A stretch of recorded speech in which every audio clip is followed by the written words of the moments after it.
And good morning, everyone, or good afternoon, or good evening, depending upon where you are on this rotating, rather beleaguered globe tonight here in the land of enchantment. Welcome to the other side of midnight. And you know the refrain, the stuff we used to talk about, now, of course, is 24/7. Who could imagine just a few years ago that planet Earth tonight would be faced with a situation where government after government after government, both state and federal and local, all over the world, provinces, government forms that are totally alien to ours, that everyone is moving to close society down because interacting with people directly, depending upon their age, could be very deleterious. In fact, it could kill them. That's only one of the aspects of what we're going to talk about tonight. What I thought we would do, given that we have people literally who are part of the show who are all over the world, would be to bring a few of them together who have interesting experiences and just talk about kind of what's going on out there, a sense of the country, of the planet, of the various countries that the people who are on this show many, many times represent. Before we get to that, however, let me give you a couple of items at the top of the news that are very important. Dr. Anthony Fauci, who, of course, you know is one of the key people in the National Institutes of Health, who is in charge of this administration's policies regarding the coronavirus, has been all over media. He was on Meet the Press this morning. He is now open to the idea of a 14-day national shutdown in the United States to keep people who do not have the virus from contracting it from those people who do have it and don't know they have it. I mean, one of the aspects of this which is so pernicious is that you can be perfectly fine. You can be walking around exemplifying zero symptoms of anything but good health, and you can be infected and you can be spreading virus. You can be doing all the things that they say to us that we're not supposed to do, like cough in, public crowds or shake hands or do all these things that transmit the virus to other people. And, of course, you shouldn't touch your face and eyes and mouth and all that because it transmits it to you. If you picked it up on your hands on public surfaces, there is no public, sanitizer to be available anywhere. I've heard some rumors that there are some stores online that still have some. But the main thing is do not panic. Given that this disease is really only fatal to a small percentage of the population, it shouldn't be hard to guard that percentage from harm. You just interact with people who are more elderly in a different way than you would interact with people that are younger and have robust immune systems, et cetera, et cetera. So that's the first item. Fauci is open to a 14-day national shutdown. Item number 2, we're being told that we need to practice this new technique of social distancing. I mean, until this situation, I had never heard the term social distancing. Although with the rise of the internet and the ability to work like I do most of the time from here, from home, from the middle of nowhere, desert in the American Southwest, I guess the change for me is not as much as it would be for a lot of other people. Item number 2 is a very interesting column by a guy named, I want to get this straight here, Fowler. I'll get you his first name in a moment. He is a columnist for the Washington Post. He was in, apparently, I think Singapore when the SARS outbreak occurred. Yeah, Jeffrey Fowler. He's a technology columnist, and he's been quarantining at home, working from home. And he says, I'm just going to read you the first couple of paragraphs. It's been 8 days since I last stepped into the office. Like thousands of other workers in California, I've been doing my job and staying put at home to avoid spreading or catching the coronavirus contagion called COVID-19. This isn't my first outbreak. 17 years ago, I self-quarantined in Hong Kong for 3 weeks to avoid the epidemic of severe acute respiratory syndrome, or SARS. My work from home beard, he says, is the same. We can see that in the photograph. But this time, the internet has changed everything else. So he goes into all the things that the modern technological internet miracle has made possible, which means that if you are really quarantining yourself, if you're staying apart from other people, it's really not the hardship that I'm hearing from an awful lot of folks. I mean, they seem to be really upset that they can't go to concerts or baseball games or get on airplanes freely or go to concerts. It's like, it's only temporary, folks. It's not going to be forever. And, you know, we're from pioneers. We came and pioneered a continent. Don't you think we can spend home with Netflix and the internet for a couple of weeks? And if our jobs allow us to participate that way from home, isn't that an amazing positive development? The other thing is, for those people that are in service industries where you have to meet people, and I have some friends who have restaurants, and of course, that's a great concern, because if you don't have customers, you don't have a restaurant. There are plans economically in Washington, and they're moving bills through the House and hopefully through the Senate, that will allow people who are on the short side of the income to actually get checks directly from the federal Treasury, which should tide people over. And there's been a lot of, shall we say, back and forth between the Democrats and Republicans, but there is a bill on Mitch McConnell's desk tonight, which should be enacted sometime in the next couple of days by the Senate, which is the first part of this money, which is going to go to disadvantaged income earners, those people who do not have paid sick leave. And there are discussions for small proprietorships like restaurants and local grocery stores and all the mom and pop, you know, stores that we frequent so often. So let's get into it. Tonight, what I want to do is I want to move between our participants in a kind of a seamless conversation. So let me introduce who the players are going to be tonight, and then we'll get into the conversation of the morning. We're going to have Tim Saunders with us. Tim, as you know, is well known to this audience. He's a British national who grew up near the south coast of the United Kingdom and became very entranced with yachting and boats, and ultimately at the age of 10 decided he wanted to become a yacht designer. Well, he is. In fact, he has a world-class yacht design company. Tim Saunders Yacht Design Limited continues to evolve and develop multiple iconic systems, super and mega yacht projects for the local and international clientele that he services. Another person we're going to bring on tonight is Andrew Currie, who, of course, you all know, his artistic career as a community public artist began a few years ago. He worked with neighborhood groups to create murals. He's a graphic designer and illustrator. He is servicing large and small Canadian companies. He's worked with Hollywood. He does storyboards for Hollywood, and is very active in commercial TV advertising. Andrew has a Bachelor of Arts from the University of British Columbia, a diploma in graphic design and illustration, and a master's in art therapy. And the concept of therapy is going to be entering our conversation at some length tonight. The third person who's going to be joining us in the next couple of hours is Robert Morningstar, who, of course, you all know. He's a specialist in photo interpretation. He lives in New York City, which is kind of like ground zero for some of this. He does geometric analysis and computer imaging. He's a graduate of the Power Memorial Academy, was a New York State Regents Scholar, and at Fordham University, where he received a degree in psychology. And since part of what's going on is psychology in the extreme, the psychology of fear, the psychology of loss, the psychology of the fear of loss, we're going to be talking to him in a little while about a couple things, not only the political backdrop of this current outbreak, but there may have been some recent political developments in China that he's going to be updating us on, as I said, in the next couple of hours. And finally, last but not least, we're inviting to our air again Marza Millar, who is, gosh, I got to go all this right. She's a clinical herbalist, a nurse, a Reiki master, a hypnotherapist, Lami, medicine woman, medical intuitive, alchemist, energy healer, and that only begins to touch on her generalist background in the field of the healing arts.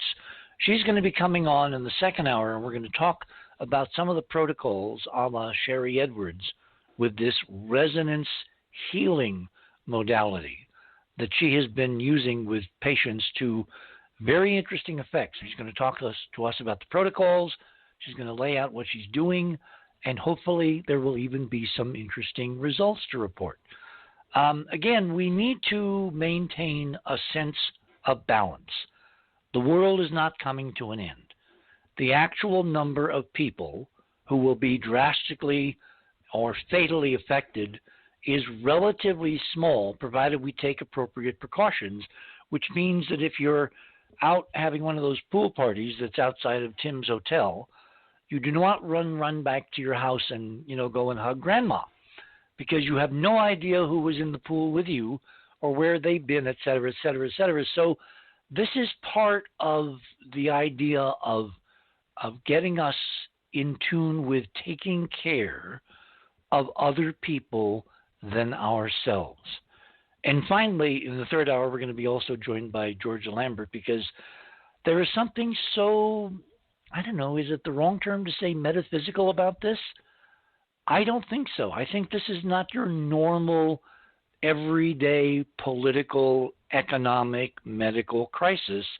And that gets us back into the psychotherapy of how people are dealing with a threat which is so, it's almost so invisible that people are going out and hoarding masses of toilet paper as a kind of the one thing they can do to protect their family, that is almost the only thing they can think they can do. So without further ado, let me go to the right screen here. And Tim, you're on the air. Well, good morning. Stateside, I can actually say good morning this time. I mean it. Here in Turkey with the cockerels entertaining us. Well, tell us your sojourn from Turkey to eastern Florida. How did you get there? Why are you there? And why have you suddenly decided that you, I guess, have to stay for a while? Well, I hope you're all sitting comfortably. Around 7 weeks ago, I left for a meeting in Istanbul. I packed a small bag. I had a coat. And the next day, after the successful meeting, I was asked to go to Italy to the design and management of 4 different yachts, new models coming into production. So I actually left Istanbul with snowflakes coming down and my thick coat on, which I still have in Florida, not using very much at the moment. But anyway, I went to Italy and kind of became slightly marooned. It was an intense start to 4 new projects. So I was very focused on my work. But around, I could obviously see that things were changing slowly in the north of Italy. Obviously the outbreak in Milan and near Milan, and sort of the red zone, the epicenter started to creep down. I was in the eastern, sort of mid-eastern side of Italy, just north of Ancona. And, I was staying in a business hotel, which ordinarily was very busy through the week, and the weekends was very quiet. But, slowly the numbers started dropping off. Having been there for sort of 5-6 weeks, every day, it was sort of, we came on sort of first name terms with sort of the people that worked in the hotel, and sort of, they were very friendly, very accommodating, and, they're just nice people, delightful people.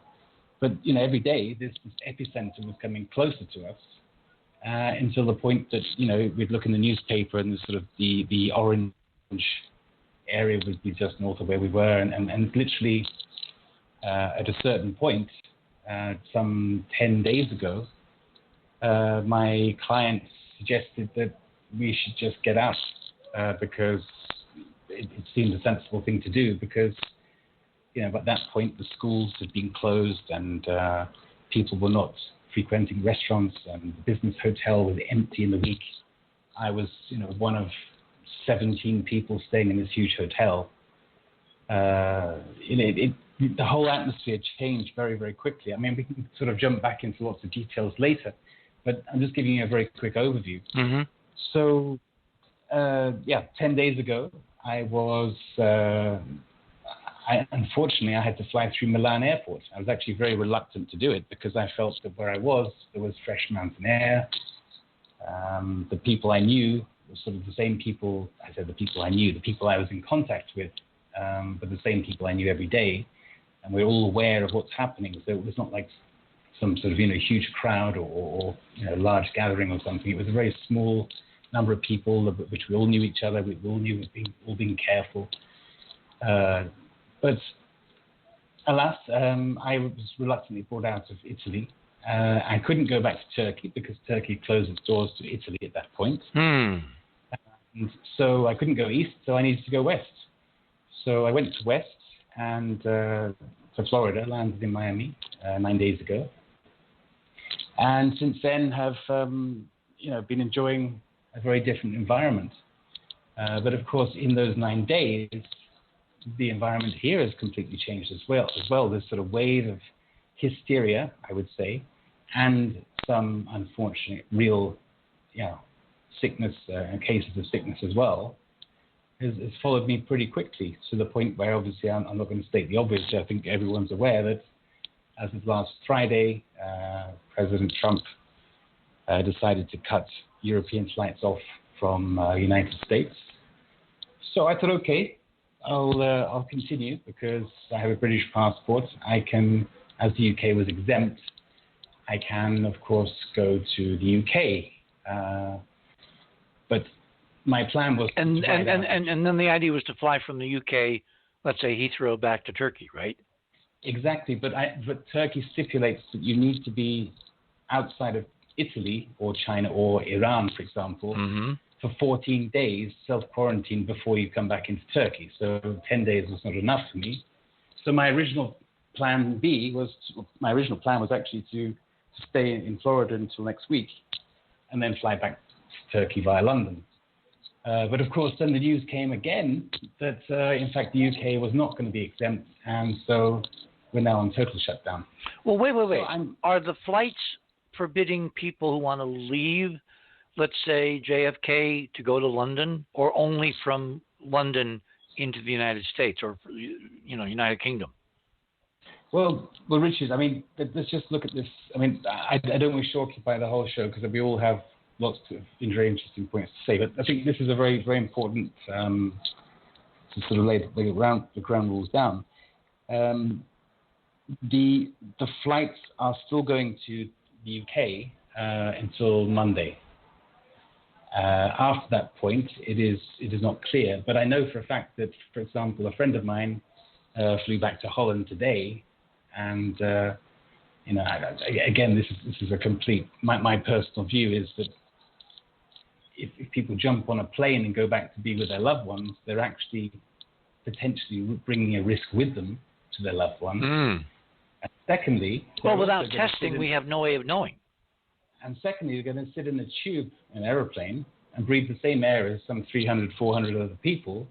You have no clue of where they've been, if they've even had a bath this week. But they also could be carrying the coronavirus. And speaking as the seasoned international traveler that Tim is. Sorry? I said, speaking as the seasoned international traveler that Tim is, I hadn't really wondered about people having baths on airplanes. Anyway, go ahead.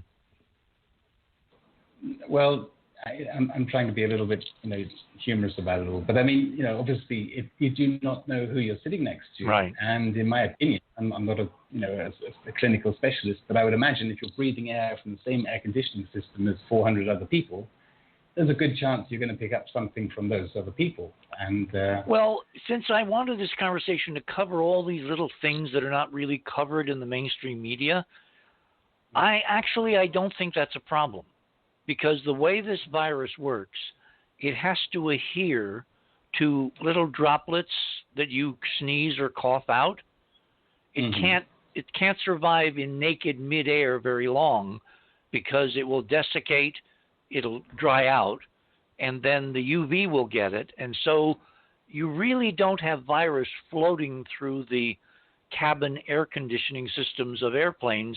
The problem is the person you're sitting next to, or the person behind you or in front of you that coughs or sneezes and spreads droplets in the cabin for, let's say 10 feet. That's the danger. Just to interrupt slightly, I don't know when the last time you went on a plane was, but it's quite a regular thing to see the air conditioning system just before or after takeoff with sort of like a dry ice sort of grey smoke coming out of it. Right. It's actually a smoke. It's actually water vapor. Yeah, exactly. So in my opinion, there is a lot of water vapor going on in an aircraft, especially with the change of altitude and the change of oxygen and so on as well. So I think there are little droplets there.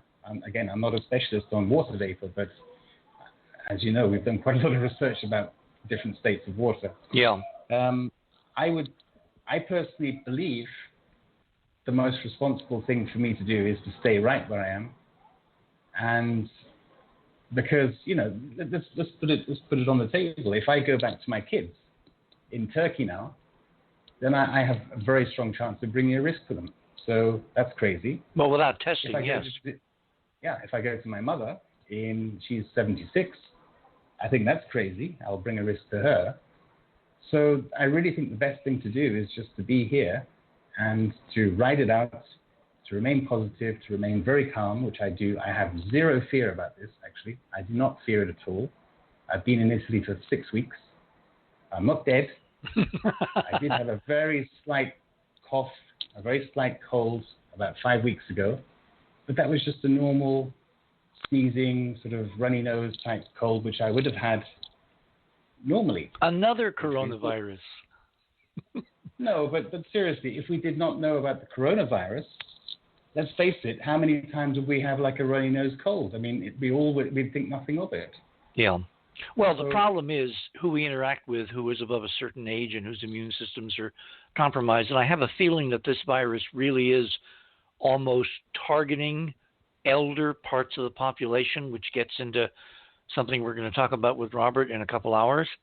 Because if this is, as a number of experts, including a very interesting individual named Dr. Francis Boyle, are saying that this was a weaponized virus which got out of that lab in Wuhan, then it's been tailored to have certain particular properties. And one of those seems to be it attacks the elder populations. Well, that's very interesting. I mean, I've been in contact with one of my clients in northeastern China, and I've actually posted a little note. Oh, that's right. You and Kintia did a yacht project with that group. What's going on with them? What are they reporting? Well, I do not want to mention any name of course. the company or the individual, just because I don't think it's fair. But I mean, again, I don't think there's much point me either, word for word reading what's on the radios with pictures. I think if the listeners would like to read, then they can go to the fast link to Timothy's section.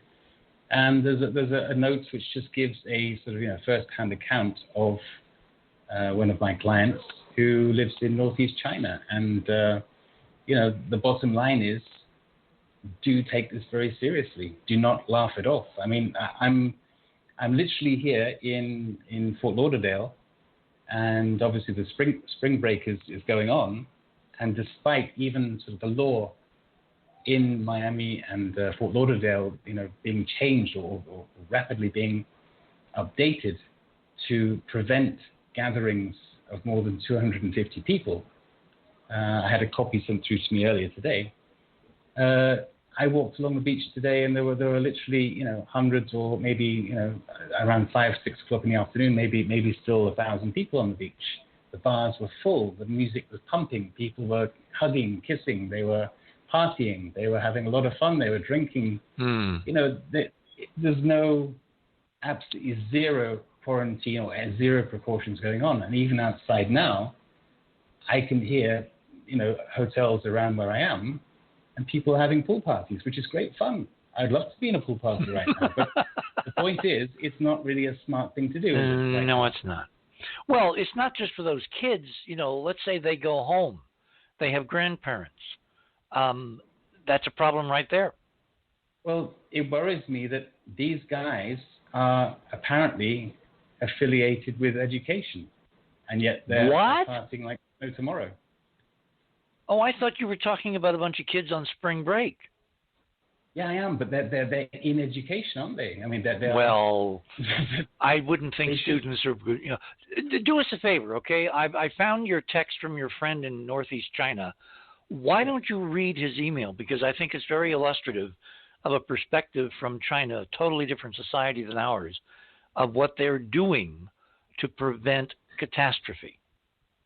Okay, well, this is from a lady. It's not a man for a start. Okay. I was literally asking, you know, I have been in contact for the last few weeks, obviously just curious because I wanted to know that they're okay. And secondly, I was, you know, just curious as well because we don't always see, in terms of news, what the Chinese see, and they don't always see what we see either. So we've been exchanging sort of views. But she says, "Dear Tim, it's good to hear from you. Actually, it was a panic for us. I think it depends very much on how the government controls the situation. I think we should talk about that later in the evening. We were told by TV, radio, SMS, WeChat, and from our company, etc., by all possible channels to stay at home the day after Chinese New Year, to wash hands, wear masks, don't go to visit friends or family and relatives, to say Happy New Year greetings." Sorry, I'm really carving that out, aren't I? You know, Chinese New Year is a big thing for Chinese. This is the only period that most Chinese take holidays and visit family, relatives, and friends. But due to this virus, all of these gatherings and visits are cancelled, and we use e-greetings to communicate. All local neighborhoods set up checkpoints to check residents' body temperature. If you do not live in this neighborhood, you're not welcome. You're not allowed to come in. All local small shops were closed. The open market was closed. We go to the supermarket to buy food. Of course, there is strict temperature checking. We were scared, but there is no better solution than to wait and see how the situation goes. The good thing is that the government has strict control to punish food price rising, so increases in food prices.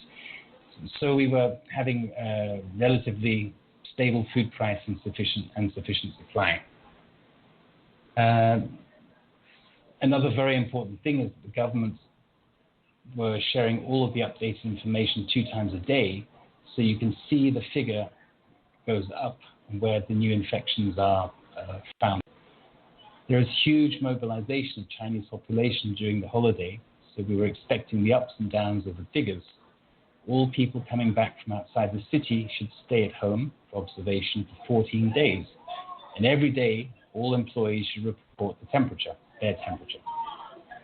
I was among the first round of people to come back to work, as I did not go anywhere during the holiday. As our company is very big, believe me, it's huge, which can supply all necessary protection gear and equipment to employees. We bring our own food instead of going to the canteen, even though the canteen already supplied box food or separate seating areas for everyone. Drive our own cars instead of taking public transportation, to wear masks at offices, wash hands regularly. I think the most important thing for everyone is to realize how bad it was. We have some local cases that somebody do not wear masks of some infected person going around by bus or by train. And the government said not wearing masks is a hazard to public health.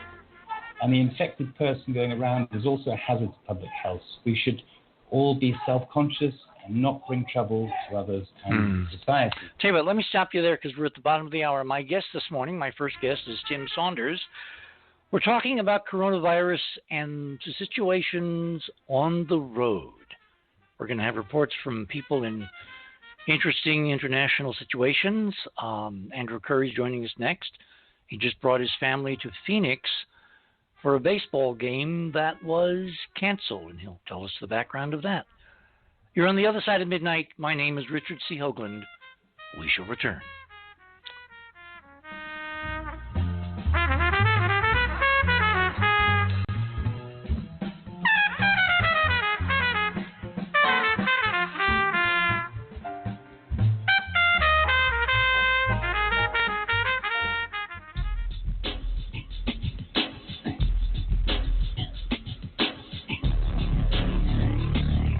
theothersideofmidnight.com. Talk radio with pictures on demand.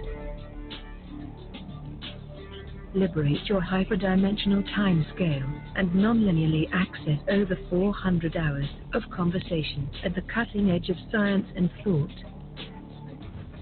Join Club 19.5 to get access to exclusive content that fits your interests and time schedule. Filter episodes by guest or subject. Membership costs $9.95 a month, 33 cents a day. Talk radio with pictures on demand. theothersideofmidnight.com.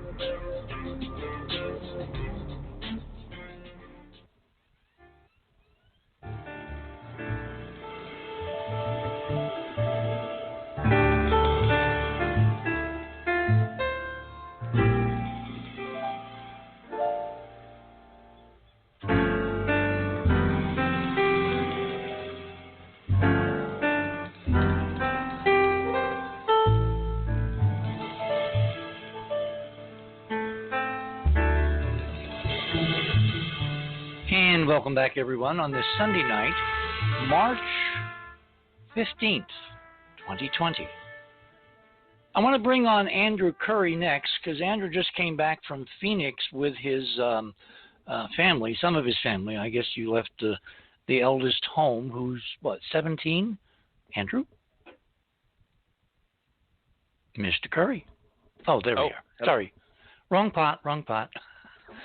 Anyway, you just came back from a brief visit to an alien planet called Phoenix. We're going to come back to Tim in a moment, but Andrew's experience was so typical of a lot of things that are going around now in terms of closing social contacting activities down. Just start from the beginning and tell us what you wanted to do and then what happened. Yeah, for sure. Well, thank you for having me on the show, Richard, and I'm glad I could make it because I know our Prime Minister and President Donald Trump are talking about possibly shutting down the border between our countries. At least it's on the table, and it's starting to really, get the fear going higher in folks down there. Well, we'll get to that. So we went down to Phoenix, Arizona during the spring Major League Baseball MLB spring training season, and my middle son, he plays on what's called a travel baseball team. So it's sort of like a specialized group of kids who play a lot of baseball sort of during the winter season, and then they go down at various age levels. So he's in what's called the 12 and under category. And so we did this last year, and it was fabulous. We just had a great time down in Phoenix. So we sort of expected the same thing.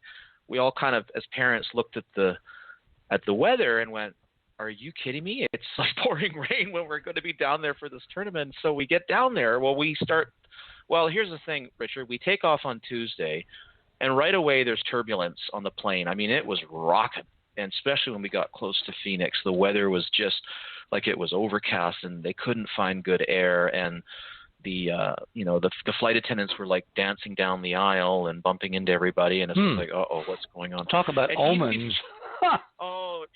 Even before we left, my older son was like, "I don't want you guys to go." And it's like, well, we're already set. It's already in motion. We were already getting emails from the tournament organizers, which is called USSSA. That's the sort of governing body, basically starting to say, we know there's some anxiety about the COVID-19 virus, but instead of handshaking, we're going to have the kids just tip their hats. This is what we did last week in another tournament, because there's a whole series of tournaments that go on during the spring training. Mm-hmm. So we already, it's a little bit touch and go. So we take off, we get down there, we get to the hotel, and it's raining. I mean, it is pouring rain. It is like just coming down cats and dogs. So in Phoenix, Arizona. Okay. It is just, it's coming off the Pacific. It is just raining. I'm from Vancouver, which is just above Seattle in the Pacific Northwest. We live on the edge of a rainforest. And we had one heck of a rainy winter, Richard. And we had a 2-day period recently where we had more rain in our city than some parts of Canada get in a year. Wow. It's been It's been ridiculous. So we get down to Phoenix. We're expecting some sun because it's a nice time of the year because you get those beautiful, warm, hot days, but not too hot. And the nights are like you can sit by the pool. Kids are playing in the pool, and you can sit down and have a drink or a cup of coffee or whatever it is that turns you on. And no, it's raining. So we get to our first practice. It's raining. We get to the second day. It's raining. Then we have this session where the kids all get together, and we take the kids to one of the spring training games. So we went to the Dodgers, the Los Angeles Dodgers spring training game against the Brewers, and it's raining. It wasn't so. I mean, we're used to it because we're from here, but it starts to rain. Then I'm sitting beside some of the parents, and the news comes down that Tom Hanks and his wife Rita Wilson have tested positive for the virus, and we're sort of looking at each other, going, "Okay, things are changing." And then it comes in that I believe it was the Center for Utah Jazz in the National Basketball Association, a fellow named Rudy Gobert, right, had tested positive, and now the NBA basically suspends their season. And I'm telling you, Richard, it started to pour rain, and I could see the umpires looking at each other on the field. You know, it was a pretty good game, actually. The LA Dodgers were starting most of their stars. I actually have a picture of it.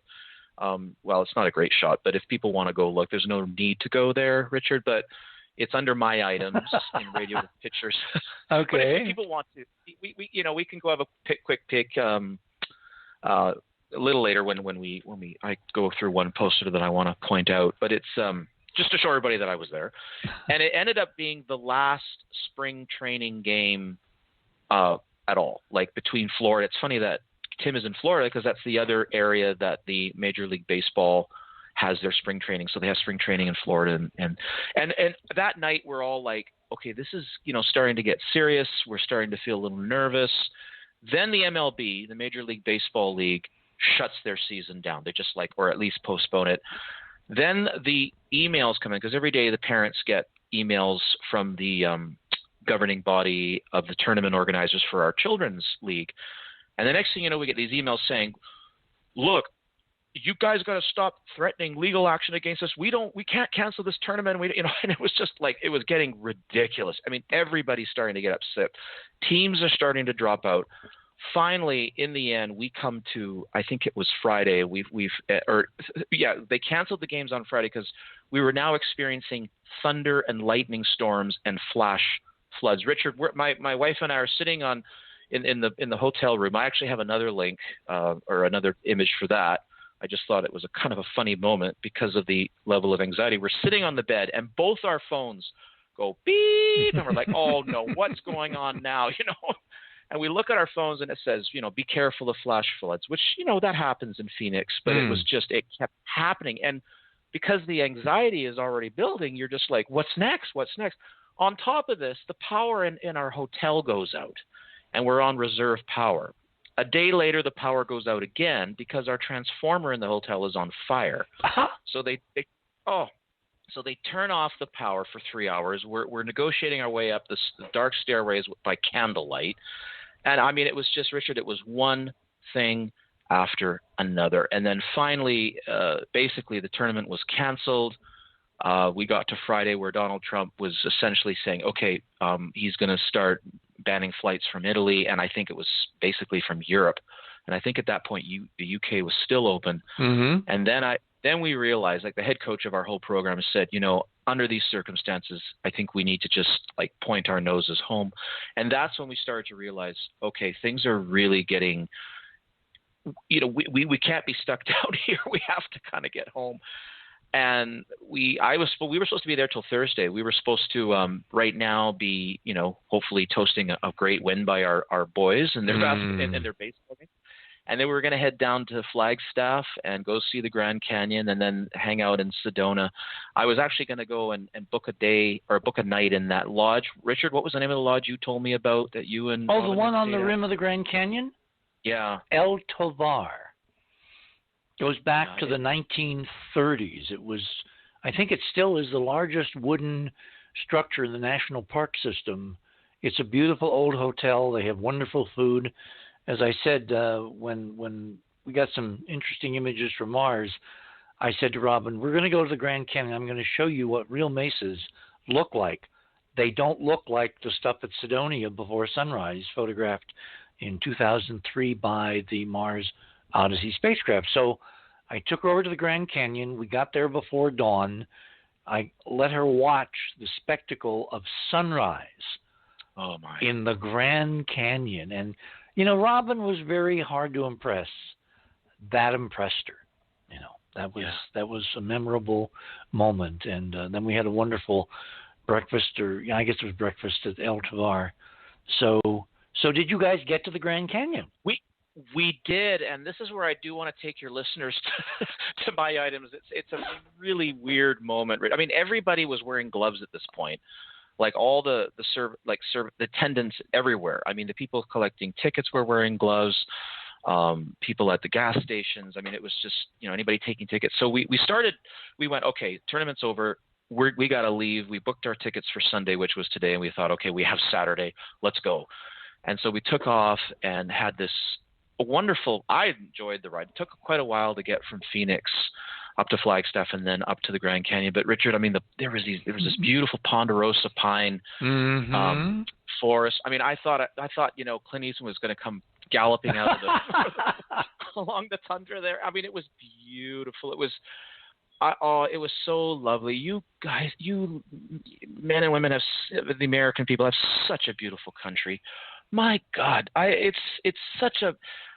Oh, I mean, I know that's for another show, but it truly is a majestic and magical country you have. I mean, I know every country has something beautiful to offer, but man, Richard, I mean, we've had some off, email exchanges about, you know, our ancient history on this planet. And I know this show is not about that, and I'm not going to go there, but you have to wonder who has been given the hand-me-down of if we truly are a really ancient, you know, people, you know, and just your reference to Mars. Anyway, so we're driving, and I would like to go to my items. So, Richard, can you explain how to get there, please? Yeah, it's really simple. You go to theothersideofmidnight.com. That's our homepage, theothersideofmidnight.com.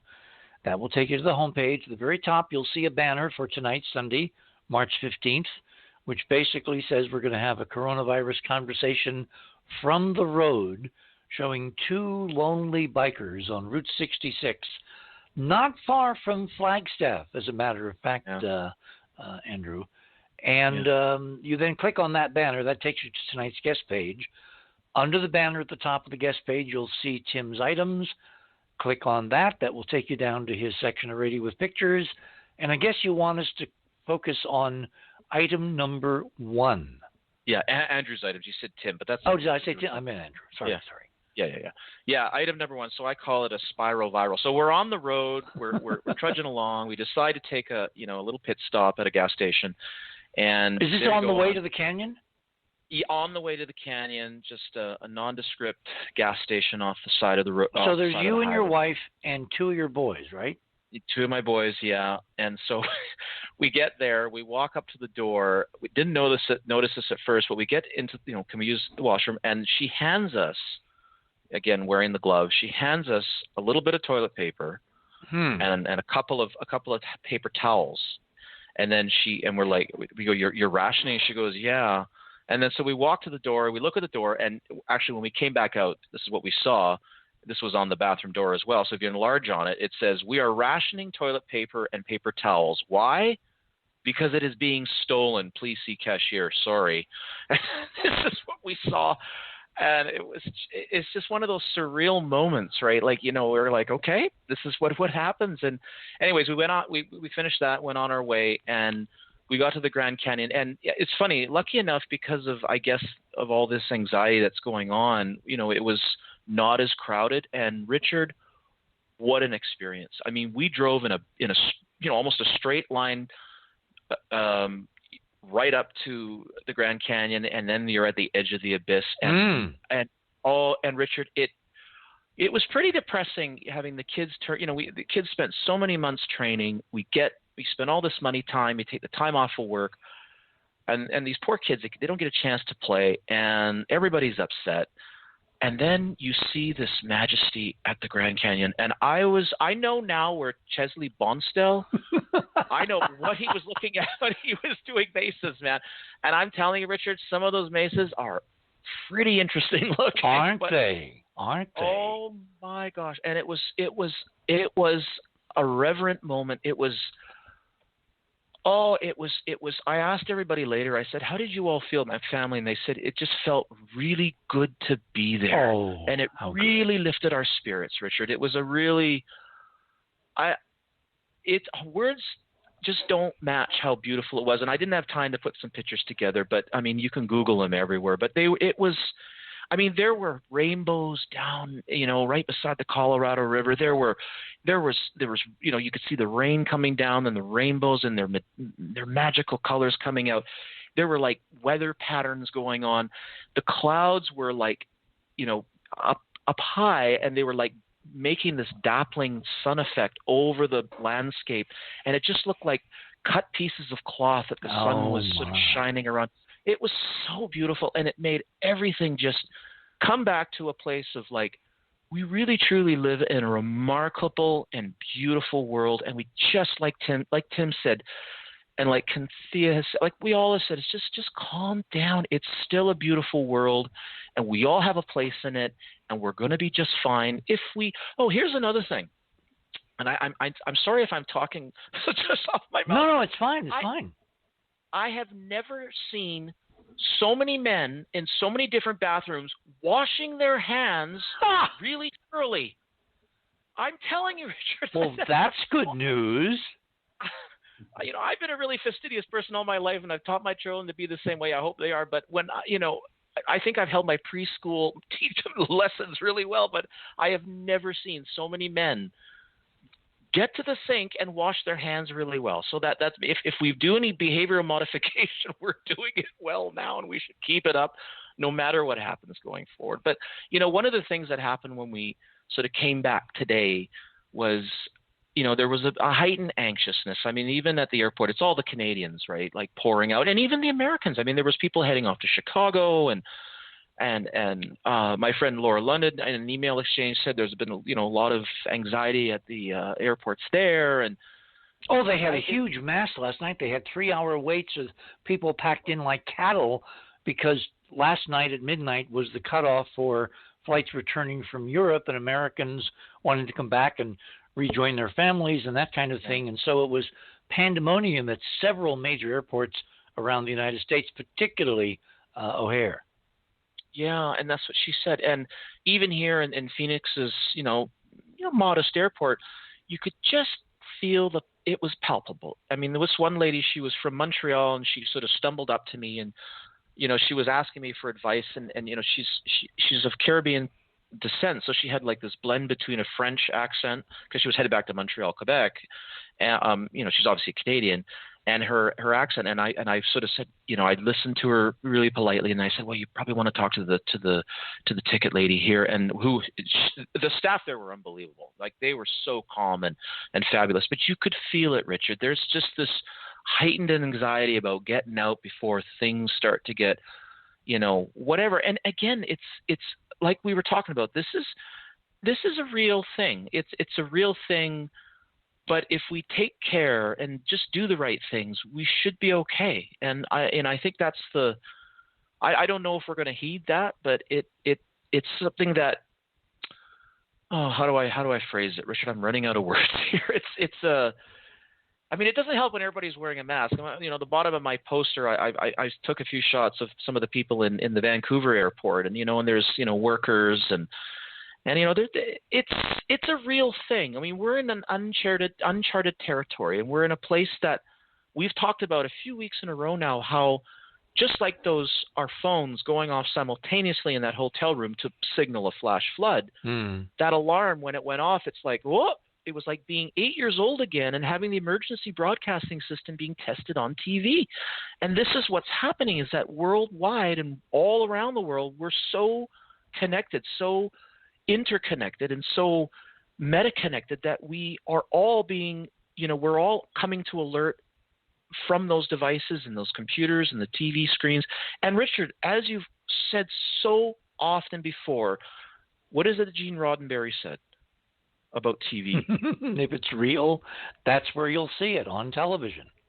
And that's what we're getting. This is what's being, fleshed out right in front of us. And the media is eating it up and spitting it back out our way. And it's amazing. So, yeah, that's kind of what's been happening. And, it's been an unusual time, but it's a blessing to go to your country. I'm going to tell you that right now. And I've met so many great people. And that was another thing, dealing with the people at the hotel. They're under so much duress. They said, our businesses in Phoenix rely on the spring training to bring in, the tournaments and the fans and the people that come in and, they go and play golf and they do all the touristy things and they're mostly American. I mean, it's mostly fans, right? And they really rely on this time of the year to fuel their economy, and they're really worried about it. You could feel it right at the ground level as you talk to all these gracious, hardworking people. And, I thank you again you welcoming us from everywhere to come into your country and be part of your fabric. It's a blessing and it's a wonderful experience. And we've always had a great time. So, yeah. And there you go. Well, I am so glad you got to the Grand Canyon because it is such a special place. And I was so happy I was able to get Robin over there because it's almost unique in the world. It certainly is.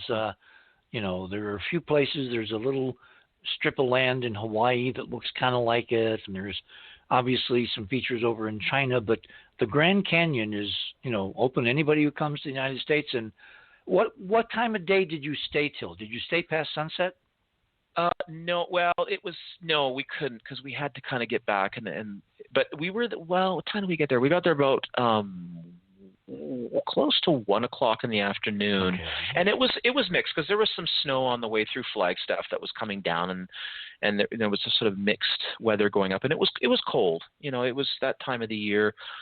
We were there for that's another thing, Richard. We were there for 2 hours. I swear to you, it felt like 40 minutes, 45 minutes. I mean, it was so peaceful. It was again very similar to what I felt in the Hoover Dam when I was there recently. There's these, it was almost like looking down into like 1,000 cathedrals, 1,000 temples, just like right out in front of you. And there's this beautiful plaque as you sort of come up to the South Rim in out of the parking lots, and it's this round circle that says something like, "All the tribes of this area call this place home." And there's these beautiful stars that go around this circle that names all the tribes of the area. And there's I thought it was interesting, it's stars again. And Richard, there's so much to talk about that place. And I can't explain to you, well, I mean, there was such a positive, beautiful, profound filling up. I felt so healthy there. I felt so good. I felt so full of not myself, because I'm pretty calm, right? And I orientate well, but I just felt so much healthier and so much more at ease when I sort of moved away from there. And that resonance, again, we use that word, but it's there. It resonated as we left, and everybody felt it. And it's a beautiful place. I remember you told a story once about flying over the Grand Canyon in some August. Many, many years ago, I almost died. I was doing a site survey for the National Space Society. We were thinking of doing a National Mars television show. Hugh Downs had just taken over the presidency of the National Space Society, and I knew him, so I was going to be out west. And I said, I'll just, check out the canyon to see if we can, do some kind of interesting television. Obviously, coming off the analog between the Grand Canyon on Earth and the Mars Grand Canyon called Valles Marineris, which is like 100 times bigger. I mean, the Grand Canyon is, 20, 30, 50 miles long, that kind of thing? Yeah. Valles Marineris is 3,000 miles long. It's the width of the United States on Mars, and there are all kinds of disagreements as to how it formed and all that. But I wanted to have a visual So the best visual we have is the Grand Canyon. So I went to Phoenix and I met with an old friend of mine, G. Harry Stein, who's no longer with us. He was a friend of Robert Heinlein's, and he wrote science fiction under a pseudonym, Lee Currie. He did a lot of fact articles for Analog magazine. So, and we were friends for many, many years. He actually created the American Rocket Society, which was the model rocket group that basically in the 50s and 60s pioneered the idea of getting rockets into the hands of lots of kids so they could be familiar with space age terms and all that. Anyway, so he had a Piper Cherokee parked at the Sunport at there in Phoenix. Right. So I arrived and I'm, staying with him, and I said, Harry, I said, how would you like to go and, take us up, because I had a friend of mine with me from Connecticut. I said, how would you like to take us up, and fly the Grand Canyon and let me take a few shots so I can show some folks back in Washington what it might look like on television? So we did. Unfortunately, that was the day that I think I had 16 takeoffs and landings. I think that was my record. Not only in his airplane, but in commercial flights to get me back to the East Coast later that evening. Anyway, so we go to, the airport. He checks out his plane. We take off. We fly up toward the canyon. We decided after the first run that we would land at the local airport there, because there's a little airport just down the street from El Tovar. And then we would take transportation, because the hotel has a service between the airport and the hotel, and we would go and have lunch at El Tovar. So we did. And then we get back in the airplane, and then we're going to do some more late afternoon flying over the canyon, so I get different lighting and all that. And we're doing all this merrily, and my friend Mary is sitting in the back, and she's having a wonderful time. And suddenly it becomes very, very quiet. Oh, boy. And I looked over at Harry, and he looked at me, and I've never seen Harry Stein go absolutely dead white. He turned white, because here we are below the south rim and below the north rim, because I wanted close-ups of some of these mesas, which have very interesting Hindu and Egyptian names, which, of course, are not accidental. William Powell was a Mason, and, of course, the whole Grand Canyon is filled with Masonic lore. So I'll tell you what, we're getting close to the top of the hour. Why don't I hold the end of the story? Obviously, you guys know that I survived, but why don't we hold the end of the story until we come back, okay? We are on the other side of midnight. My guests this morning so far, Tim Saunders, Andrew Currie, with a cast of thousands waiting in the wings. You're on the other side of midnight. My name is Richard C. Hoagland. This is our coronavirus conversation for Sunday night, March 15th, 2020. Thanks for listening to this exciting first hour. Now, the second and third hour of the show is available to Club 19.5 members only. Please support the show by subscribing to Club 19.5 and join our very interesting community. To do that, please visit the website, theothersideofmidnight.com, and click on the Join Club 19.5 link in the left-hand column. As a Club 19.5 member, you'll gain access to the rest of this show and all previous 350-plus shows that we have done. Now, recent Club 19.5 member archive recording have the commercials removed, and the sound quality has been enhanced. You'll also receive a dedicated private podcast feed that contains these enhanced show recordings. And you'll be able to download the MP3 files directly from the archive if you prefer. As a Club 19.5 member, you'll also be the first to preview our new videos and reports. We'll be adding exclusive new features to Club 19.5 as we go forward, and boy, have we got some amazing things to tell you about in the coming weeks. So please support the show and don't miss all the exciting new things we have planned. I want to thank all our Club 19.5 members, because without your guys' support, this show would not be on the air. Please help us continue growing the show by subscribing to Club 19.5 today. And when I say we really need you, we really need you. Over and out.